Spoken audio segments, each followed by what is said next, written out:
건설노조의 대표적인 불법행위다라고 타워 크레인 원래비 강요 요걸 또 들고 있더라고요.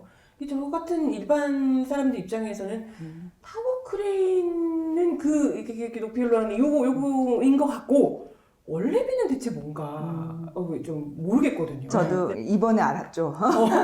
최근에 광주고등법원에서 되게 중요한 타워크레인 원래비에 관련 판결이 하나 났어요. 지금 이 와중에 판결이 난 게 회사가 또 하청업체가 타워크레인 노동자들한테 기본적으로 주는 임금 외에 추가적으로 성과보수, 흔히 말하는 원래비를 준 거를 다 줬어. 이미 다 줬는데 이렇게 되니까는 우리 근거 없이 줬으니까 부당이득이다라고 내놔라 한 거예요. 그동안 준 돈을 3년치를 내놔라라고 소송을 했어요.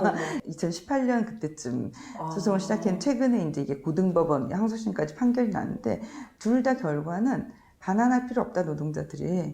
왜냐하면 이게 부당이득이 아니라 사실상 임금의 성격을 갖는 거다라는 겁니다. 실제로 안전 문제가 있기 때문에 휴식도 충분히 취하고 이 기계를 가동하는 속도가 원래 정해져 있다고 합니다. 정해져 있는데 이 회사들에서는 돈을 좀 타워크레인 기사들한테 휴식 시간이라든지 아니면 기계의 속도라든지 이런 것을 통해 가지고 좀 공기를 단축하려고 그동안 수십 년간 관행적으로 이걸 주고 있었던 거예요. 그러니까 원래 좀 안전하게 일해야 되는 걸 좀 더 많이 일하게 하는, 사실 더 많이 일하는 대가로 준 거기 때문에 법원이 그렇게 판결문에 써놨습니다. 수십 년간 관행으로 형성되어 온 건데 그것은 공기 단축이나 이걸 위해서 지급한 것으로 보이는 점 이렇게 돼 있고 실제로 협약도 하청업체가 하면서 지급하는 걸로 자기들이 사인도 했습니다.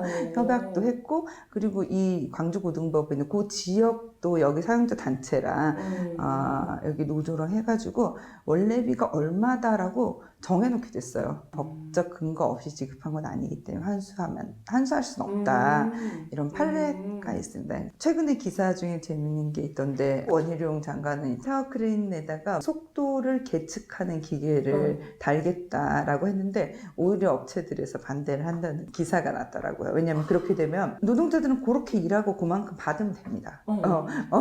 그리고 그게 안전하기도 하고 근데 지금까지는 업체가 뭐랄까요 더 빨리 막 기간을 단축해야지 비용이 더 적게 더 빨리 하기 위해서 노동자들이랑 얘기해가지고 그렇게 일을 한 거기 때문에 그것은 조금 그런 것 같습니다 하고 부통장관한테 얘기했다 뭐 이런 기사가 났더라고요. 아니 타워크레인 기사들의 안전이나 노동 환경 그리고 또 불법적인 문제를 또 해결하기 위해서는 사실 그렇게 정말 공사기간 다 지켜가면서 그 안전시간 지켜가면서 월급 제대로 딱 이렇게 명시해서 하고 이렇게 하면 되는 거 아닌가? 그래서 뭐 일부 타워크레인 노조들에서는 우리 월급 안 받겠다 하고 실제로 그렇게 일을 하고 있어요. 그러니까 업체들이 난리가 난 거예요.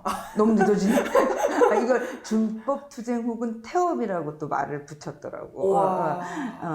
그래서 이게 만만치 않은 일이 아닙니다. 이렇게 원희룡 장관이 생각하는 것처럼 쉬운 일이 아니다.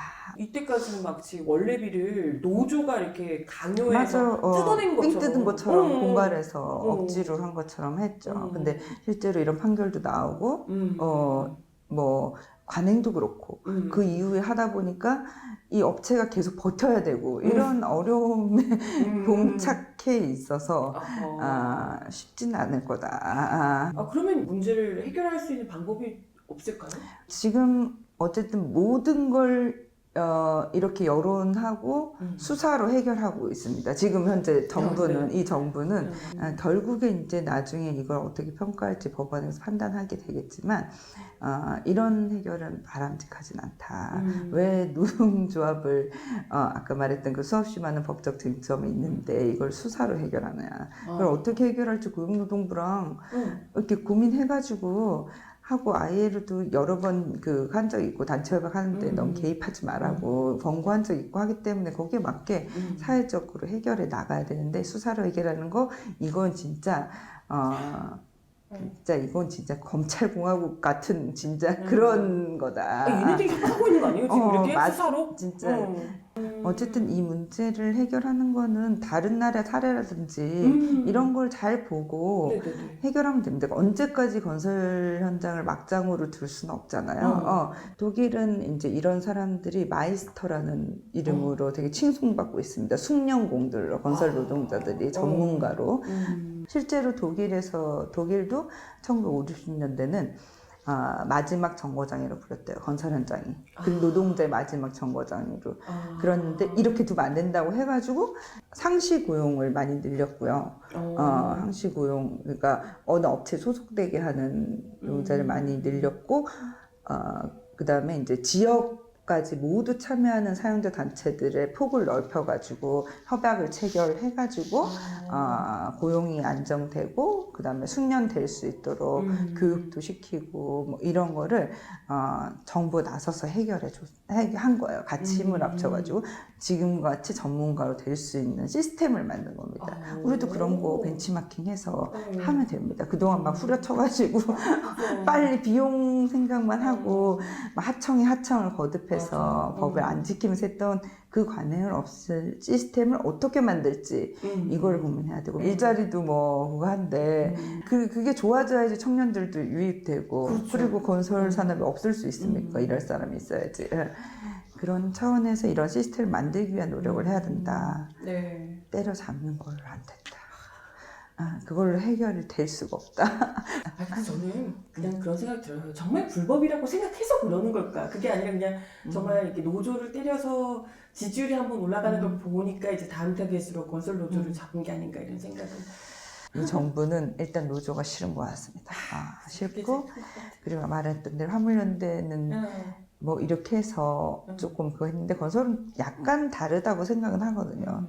여러 가지로 쉽진 않을 거다. 네. 라고 생각했습니다. 네. 많은 국민들께서도 그 화물연대 때처럼 갑자기 지지율이 올라오고 그러면 더 신나서 좀 그럴 수 있기 때문에 진실을 더 많이 좀 알아주시고 이런 걸로 이런 말도 안 되는 걸로는 이렇게 더 이상 그렇습니다. 할 수 없다라는 걸 좀 분명히 보여주셨으면 하는 바람이 드네요. 네, 그렇습니다. 다시 한번 말하자면 이거 법적 다툼이 있는 쟁점이 많은 부분이기 때문에 우리 사회가 이 건설 노동자들의 단체 교섭권과 단체권을 어떻게 보장할 것인가와 관련해서 같이 고민해야 될 일이지 이게 일방을 불법으로 몰아서 될 일이 아니다.